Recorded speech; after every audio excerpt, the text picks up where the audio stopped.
मधुवन के घने जंगल के एक पेड़ की ऊंची शाखा पर एक सुंदर सा घोंसला था। उसमें रहती थी एक प्यारी सी चिड़िया जिसका नाम था टोनी चिड़िया और उसके साथ उसका छोटा सा बच्चा चीकू। टोनी चिड़िया का पति टोनू चिड़ा एक मेहनती चिड़ा था जो दूर दराज के जंगलों में अक्सर काम की तलाश में जाया करता था।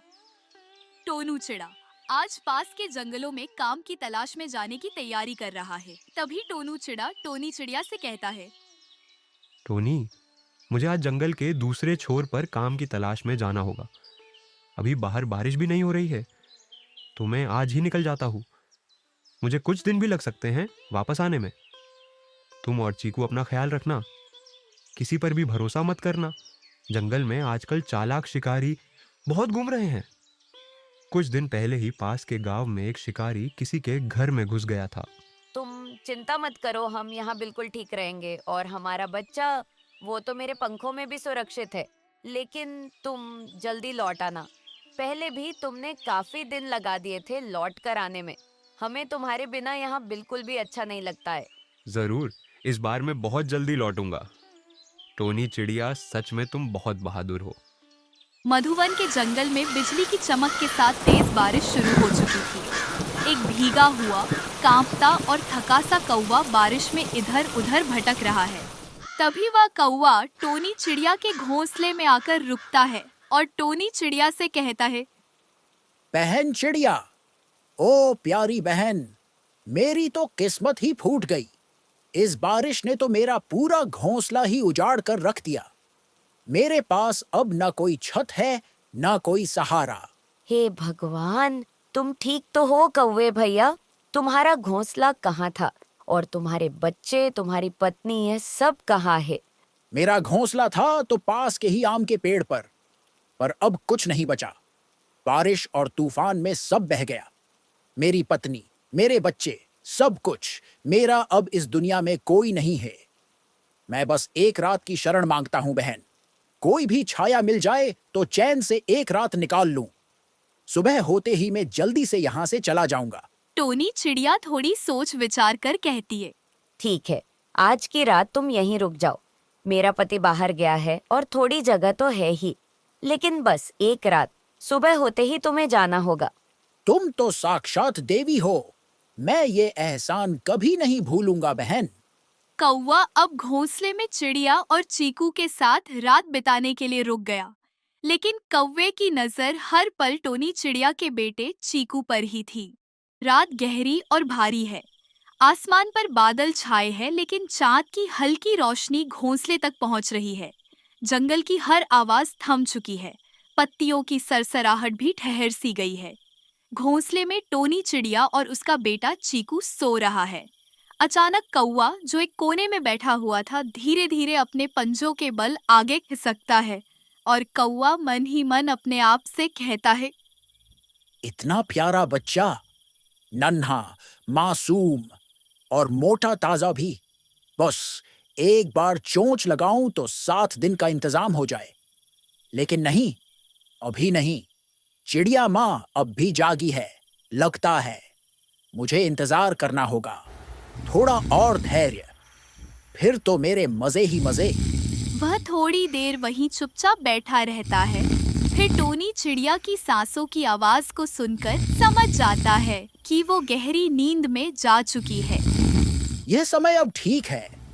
चिड़िया माँ भी अब गहरी नींद में सो गई है। अब कोई नहीं देख रहा। अब मुझे कोई नहीं रोकेगा। अब यह मेरा भोजन बनने वाला है।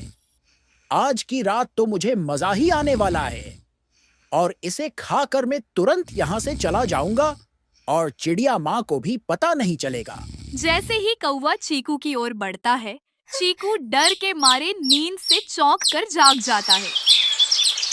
टोनी चिड़िया फौरन जागकर चिल्लाती है, कौवा, ये तू क्या कर रहा है मेरे बच्चे के पास? तू मेरे बच्चे के इतने पास क्यों आया? क्या करने जा रहा था तू?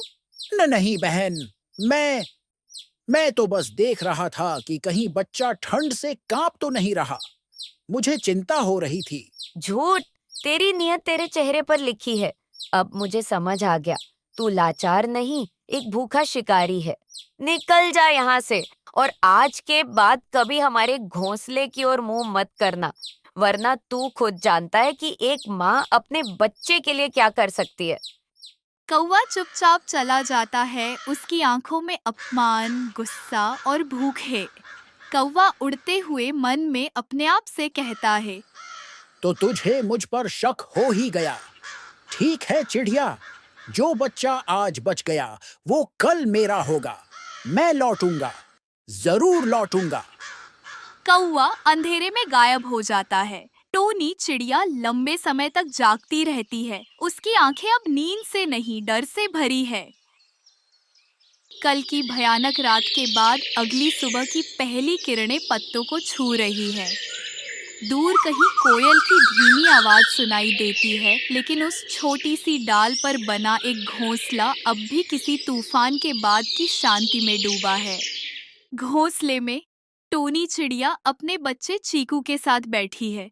तभी चीकू अपनी माँ से कहता है, माँ, क्या तू अभी तक सोई नहीं? पूरी रात तू ऐसे ही बैठी रही? तुझे भी तो आराम चाहिए ना। आराम? जब आंखें बंद करती हूँ, तेरे पास मंडराता हुआ वो साया दिखता है, वो काला धब्बा जो तुम्हें निगलना चाहता था। वो काला अंकल कौवा, लेकिन वो तो कह रहा था कि वो हमारा दोस्त है। उसने कहा था कि उसे ठंडी लग रही है और उसके पास कोई घर नहीं। जो जैसा दिखता है वैसा नहीं होता है। जरूरी नहीं कि उसका दिल साफ हो बेटा। ये दुनिया बड़ी चतुर है और कमजोरों को निगल जाती है। तू छोटा है, मासूम है, लेकिन मैं जानती हूँ उसका इरादा क्या था। माँ, मुझे डर लग रहा है। अगर वो फिर आया तो? जब तक तेरी माँ जिंदा है, कोई तुझे छू भी नहीं सकता। मैंने अपने पंखों से तुझे बनाया है। तेरी हर सांस मेरे कलेजे में बसती है। कोई भी तुझ तक पहुंचे, पहले उसे मेरी सांसों से लड़ना होगा। चीकू चुप हो जाता है, लेकिन उसकी आंखों में डर अब भी झलकता है। माँ, मुझे भूख लगी है। कल रात से कुछ नहीं खाया। हाँ, अब तुझ में जान डालना जरूरी है। ये डर, ये भूख तुझे कमजोर बना देगी। बेटा, मैं तुझे अकेला छोड़ना नहीं चाहती, लेकिन अगर मैं नहीं गई तो तू भूखा रहेगा। तू एक वादा कर, घोंसले से बाहर मत जाना, किसी को पास मत आने देना। अगर कोई भी अनजाना आए, चाहे वो कितना भी अच्छा क्यों ना लगे, बात मत करना। मैं जल्दी लौटूंगी। ठीक है माँ, मैं बिल्कुल नहीं हिलूंगा। किसी से कुछ नहीं कहूंगा। तू जल्दी आना माँ। जल्दी लौटूंगी बेटे, और तेरे लिए सबसे मीठे बेर और ताजा बीज लाऊंगी। तब तक तू मेरी तरह बहादुर बन। टोनी चिड़िया अपने बेटे के लिए खाना लेने चली जाती है। इधर पेड़ की ऊंचाई पर कालू कौवा छुपकर बैठा है। कितनी भोली है ये चिड़िया। रात को भगा दिया तो क्या हुआ, सुबह भरोसा फिर से कर लिया। इंसान हो या परिंदा, एक ही भूल बार बार करते हैं, और वही भूल मेरी ताकत बनती है। इधर चीकू घोंसले में अकेला है। वो माँ की दी हुई बातों को याद करता है। उसकी आंखें बार बार अपनी माँ को तलाश कर रही हैं। तभी कालू कौवा घोंसले में आ जाता है। तू सच में बहुत प्यारा है, और उतना ही आसान भी। अब कोई नहीं बचाएगा तुझे। कौवा चीकू पर झपट्टा मारता है। टोनी चिड़िया की दुनिया एक पल में बदल जाती है। सूरज अब सिर पर है। टोनी चिड़िया अपने पंखों में कुछ बेर दबाए हुए जंगल के रास्ते वापस लौट रही है। उसकी उड़ान में थोड़ी थकावट है, लेकिन चेहरा संतुष्ट है। चीकू आज बहुत खुश होगा। देखेगा मैं उसके लिए क्या क्या लाई हूँ। सबसे मीठा बेर और वो सुनहरा बीज जो सिर्फ ऊंचे पेड़ों पर मिलता है। ये सब सिर्फ मेरे बेटे के लिए है। आज वो उड़ने की कोशिश करेगा और मैं उसका पहला उड़ान देखूंगी।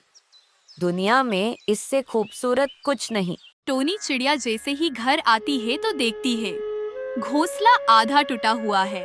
पंख बिखरे पड़े हैं। कुछ खून की बूंदें हैं जो सूख चुकी हैं। टोनी चिड़िया का चेहरा एक पल में सफेद हो जाता है। ये नहीं हो सकता। चीकू, चीकू कहाँ है? बेटा, कहाँ छुप गया तू? बेटा, तू कहाँ है? तूने वादा किया था, तू किसी से बात नहीं करेगा। तूने कहा था तू हिलेगा नहीं। टोनी चिड़िया की सांसें तेज हो जाती है, वो अब कांप रही है। तू चला गया? मुझे माफ कर दे बेटे, माफ कर दे। मैं तुझे अकेला नहीं छोड़ना चाहती थी। मुझे क्या पता था वो दरिंदा फिर आएगा। वो जोर से रो पड़ती है, उसकी चीख पूरे जंगल को चीर देती है।